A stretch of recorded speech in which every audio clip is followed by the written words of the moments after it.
नमस्कार प्रेक्षकांनो, प्रेमाची गोष्ट या मालिकेच्या येणाऱ्या भागामध्ये जबरदस्त असा ट्विस्ट येणार आहे. तर इथे मिहिरने खूप महत्त्वाचा निर्णय घेतलेला असतो. मिहिरने मिहिकाला नकार देत कोमलबरोबर लग्न करण्याचा निर्णय घेतलेला असतो.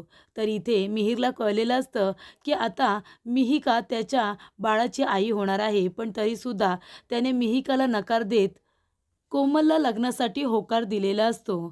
तर इथे अचानकपणे असं काय घडतं, ज्या मिहिकावरती मिहिरचं इतकं प्रेम असतं, तिला नकार देऊन त्याने कोमलबरोबर लग्न करण्याचा निर्णय घेतलेला असतो.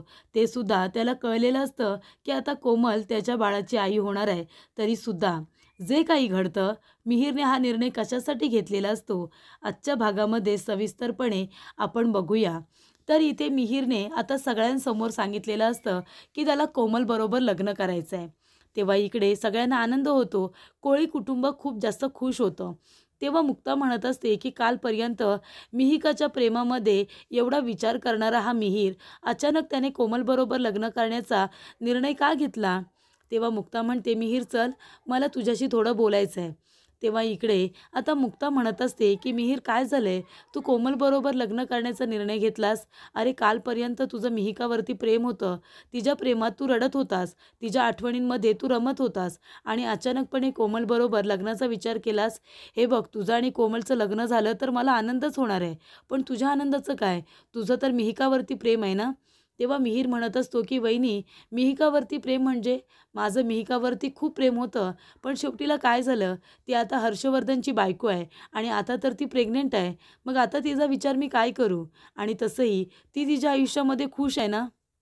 तिने पूर्णपणे मूव्ह ऑन केलेलं आहे. मग मी का नको करू ना? आणि मग जर लग्न करायचंच आहे कुठल्यातरी मुलीबरोबर, मग कोमलबरोबर का नाही?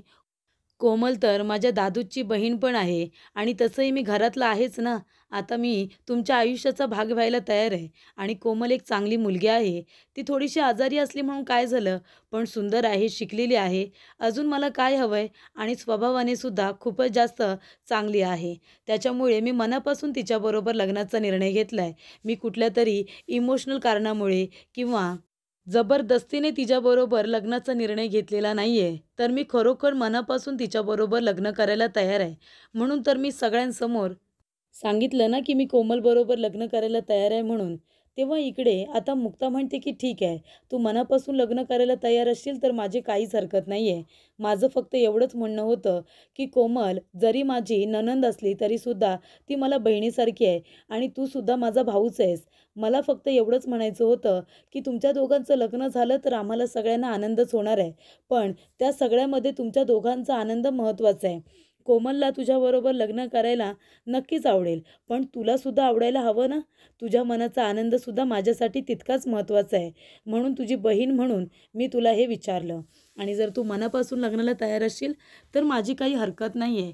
त्यानंतर इथे आता सागरला आनंद झालेला असतो आणि इथे मुक्तासुद्धा खुश असते. पण मुक्ताला असं वाटतं की मिहिका प्रेग्नंट आहे आणि याचा अर्थ ते बाळ हर्षवर्धनचं आहे की काय? तेव्हा तिने फोन केलेला असतो मिहिकाला आणि ती म्हणत असते की मिहिका, कशी आहेस तू? तेव्हा मिहिकासुद्धा तिची विचारपूस करते आणि मुक्ता म्हणते की मिहू, तू प्रेग्नंट आहेस का? तेव्हा मिहिका म्हणते, हो ताई, मी प्रेग्नंट आहे. तुला कुणी सांगितलं? तेव्हा मुक्ता म्हणते, मला मिहिरने सांगितलं. मिहिका म्हणत असते, तुला माहिती आहे का ताई, हे बाळ हर्षवर्धनचं नाही आहे. तेव्हा मुक्ता म्हणते, मग कुणाचं आहे? तेव्हा मिहिका म्हणते, हे बाळ मिहिरचं आहे. हे ऐकून आता मुक्ताला खूप मोठा धक्का बसतो. ती म्हणते, काय बोलतेस तू हे? तू खरं बोलतेस का? तेव्हा मिहिका म्हणते, हो ताई, अगं हर्षवर्धन खोटं बोलला होता. त्याने जो व्हिडिओ तयार केला होता ना, म्हणजे हॉटेलच्या रूममध्ये, ते सगळं खोटं होतं. तसं आमच्या दोघांमध्ये काही घडलंच नव्हतं. तो आता दारूच्या नशेमध्ये सगळं बरळला. म्हणाला की त्यावेळेला काहीतरी केलं असतं तर बरं झालं असतं. इथे काही केलेलं नाही आहे आणि तरीसुद्धा मला आता ही शिक्षा भोगावी लागते. तेव्हा इथे मिहिका म्हणत असते, ताई मी खरं सांगते, लग्न झाल्यानंतर माझ्यामध्ये आणि हर्षवर्धनमध्ये असं काही घडलेलं नाही आहे. तो बाहेर झोपतो वेगळ्या रूममध्ये आणि मी एका रूममध्ये असते आणि हे बाळ मिहीरचंच आहे. त्याला मी आधीच सांगितलं होतं. तेव्हा मुक्ताला खूप मोठा धक्का बसतो. तेव्हा मुक्ता म्हणत असते, अगं हे काय बोलतेस तू? आणि आता बोलतेस का? कोण विश्वास ठेवेल तुझ्यावरती? तेव्हा मुक्ता म्हणते, आणि मिहिका, मिहीरने आता पुढे जायचा निर्णय घेतलेला आहे. त्याने खूप वाट बघितली. तो आता कोमलबरोबर लग्न करतोय. त्याने आजच सगळ्यांना सांगितलंय की तो कोमलबरोबर लग्न करायला तयार आहे आणि तो स्वतःच्या मर्जीने लग्न करायला तयार आहे. इमोशनल होऊन त्याने हा निर्णय खरंच नाही घेतलाय. मी तिच्या डोळ्यात बघितलंय. तेव्हा मिहिका म्हणते, "पण ताई, अगं मी खरंच सांगते, हे बाळ मिहीरचंच आहे." तेव्हा मुक्ता म्हणते, "मग आता काय करायचं? तू एक काम कर, मिहीरला तू सांग की तू त्याच्या बाळाची आई होणार आहेस म्हणून आपण त्याच्याबरोबर बोलूया." तेव्हा मुक्ता म्हणते की मी सागरबरोबर सुद्धा बोलून घेते. तेव्हा इथे आता खूपच जास्त कन्फ्युजन झालेलं असतं. तर मिहीरला असं वाटत असतं की मिहिका तिच्या आयुष्यामध्ये खुश आहे आणि म्हणूनच त्याने आता कोमलबरोबर लग्न करून सेटल होण्याचा निर्णय घेतलेला असतो. तेव्हा मुक्ता विचार करते की आता काय करू? मी हे सगळं सागरला सांगू का? तेव्हा मुक्ता इथे आता एकट्यामध्ये सागरला सांगते की सागर, खूप मोठी गडबड झाली आहे. तेव्हा सागर म्हणतो, काय झालं? तेव्हा मुक्ता म्हणते की मिहिका प्रेग्नेंट आहे, पण ती मिहीरच्या बाळाची आई होणार आहे. आणि हर्षवर्धन म्हणत होता की त्याने मिहिकाबरोबर जे काही हॉटेलमध्ये केले ते सगळं खरं आहे, पण तो व्हिडिओ खोटा आहे. त्या दोघांमध्ये असं काहीच झालं नव्हतं आणि हे हर्षवर्धनने स्वतः मिहिकाला सांगितलेलं आहे. तो जे काही बोलला ते सगळं खोटं होतं. आणि लग्नानंतर मिहिका म्हणते की मी त्याला रूममध्ये सुद्धा येऊ दिलेलं नाही आहे. त्याच्यामुळे हे बाळ हे मिहीरचंच आहे असं ती म्हणते. तेव्हा इकडे आता कोमलला याबद्दल काही सांगायचं नाही असं सुद्धा ठरलेलं असतं. तेव्हा सागर म्हणतो की हे बघा मुक्ता, जे झालं ते झालं, पण आता मिहीरने स्वतःच्या मर्जीने कोमलबरोबर लग्न करण्याचा निर्णय घेतला आहे आणि आधी तिच्याबरोबर काय घडलंय तुम्ही बघितलंत ना. आणि आता सुद्धा जर तिच्याबरोबर असं घडलं की मिहीरने सुद्धा तिच्याबरोबर लग्न करायला नकार दिला, तर काय होईल? तिच्या आयुष्यामध्ये पुन्हा वादळ येईल. आणि तिची परिस्थिती आधी काय झाली होती? तिने स्वतःचा जीव देण्याचा प्रयत्न केला होता. आता सुद्धा तेच हवंय का? तेव्हा मुक्ता म्हणते, मी असा विचार करते का, ही सुद्धा माझीच बहीण आहे आणि मिहिकासुद्धा माझीच बहीण आहे. कोमलसुद्धा आपल्या घरातलीच आहे आणि मिहिकासुद्धा. मला दोघींचं भलंच बघायचं आहे. पण आता मिहिकाने जे काही सांगितलं आहे त्याच्यावरून आता आपण काय विचार करायचं? तेव्हा सागर म्हणतो की हे सगळं मिहीरला सांगा. मिहीर जो निर्णय घेईल तो मला मान्य असेल. मला आता कुणाचीही बाजू इथे घ्यायची नाही आहे. तेव्हा मिहीरला इथे सांगितलं जातं. मुक्ता म्हणते की मिहीर, मिहिका प्रेग्नेंट आहे, पण ते बाळ तुझं आहे. हर्षवर्धनने मिहिकाला फसवलं होतं आणि जो काही प्रकार घडलेला असतो ते सगळं आता ती मिहीरला सांगते. तेव्हा तिथे मिहिकासुद्धा आलेली असते आणि मिहिका म्हणते की मिहीर, मी खरं बोलते, हे बाळ तुझंच आहे. त्या हर्षवर्धनने काही केलेलं नाही आहे. तो खोटं बोलत होता मला फसवण्यासाठी, तुझ्यापासून वेगळं करण्यासाठी.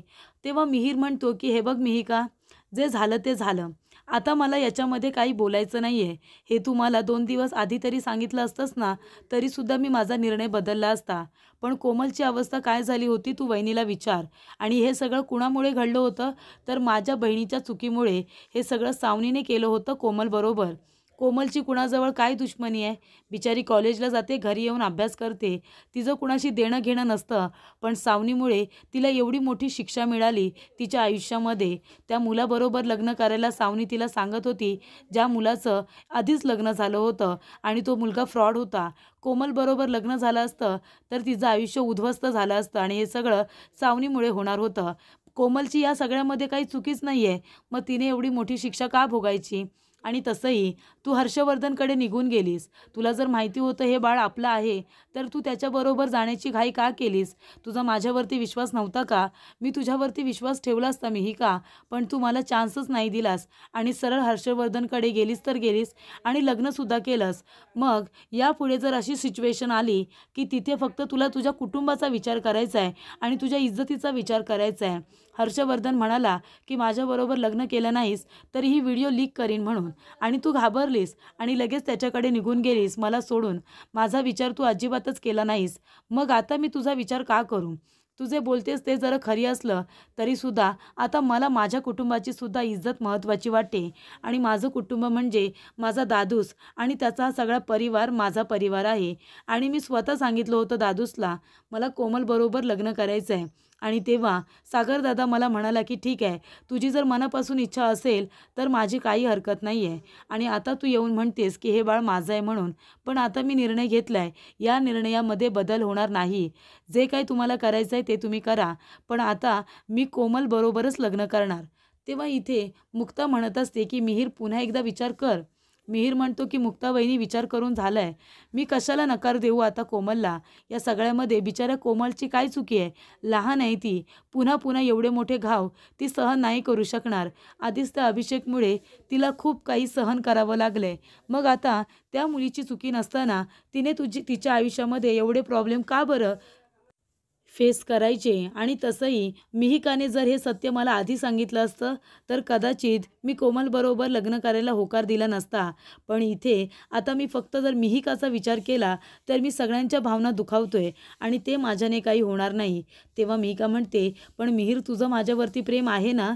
तेव्हा मिहीर म्हणतो, होतं ना, खूप प्रेम होतं, पण तू माझ्या प्रेमाची अजिबात इथे काळजी घेतली नाहीस. उलट माझ्या प्रेमाला सोडून तू त्या हर्षवर्धनकडे निघून गेलीस. का? तर तुला कुटुंबाची इज्जत महत्त्वाची वाटली, तुला तुझी इज्जत महत्त्वाची वाटली. मग आता इथे मला माझ्या कुटुंबाची इज्जत राखू दे आणि स्वतःची सुद्धा. आणि कोमल साधी मुलगी आहे, तिच्याबरोबर मी लग्न करेन असं मी स्वतः सांगितलंय. आणि आता जर नाही केलं तर तिला पुन्हा त्रास होईल. अभिषेकच्या वेळेला काय झालं बघितलंस ना मुक्ताबाईंनी. कोमलने स्वतःचा जीव देण्याचा प्रयत्न केला होता आणि आता ते मला सहन होणार नाही आहे. त्याच्यामुळे मी कोमलबरोबर लग्न करेन आणि तिला सुखातसुद्धा ठेवेन. आणि मिहीर म्हणतो की मिहिका, आता मी तुला तेच सांगेन की हर्षवर्धन बरोबर तू लग्न केलेस तर त्याच्याबरोबर तू आता खुश राहा. तो जर तुला बायकोचा दर्जा देत असेल आणि तुझ्याबरोबर चांगलं वागत असेल तर काय हरकत आहे ना.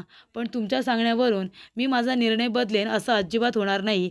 मी दादूसला शब्द दिला, मी कोमलबरोबरच लग्न करणार आणि तिच्याबरोबरच संसार करणार. बाकी मी कुठलाही विचार करणार नाही आहे. तेव्हा इकडे मला सगळ्यात जास्त माझी नाती-गोती, माझे नातेसंबंध महत्त्वाचे आहेत. तेव्हा इथे आता सागरला ही गोष्ट कळते. सागर सगळं मिहीरचं बोलणं ऐकतो. त्याला खूप जास्त आनंद होतो. सागर जातो आणि मिहीरला मिठी मारतो. तो म्हणतो की तुझे हे उपकार मी कधीच नाही विसरणार. तेव्हा मिहीर म्हणत असतो की दादूस, हे उपकार नाही आहेत, हे माझं कर्तव्यच आहे. आणि कोमल खरंच खूप चांगली मुलगी आहे. मी पण हुशारसुद्धा आहे. मला तिच्याबरोबर लग्न करायला नक्कीच आवडेल, असं मिहीर मनापासून सागर मुक्ताला सांगतो. आणि त्यामुळे इथे मिहिका प्रेग्नंट आहे हे कळल्यावरती सुद्धा मिहीरने तिला नकार देत कोमलबरोबर लग्न करण्याचा निर्णय घेतलेला असतो.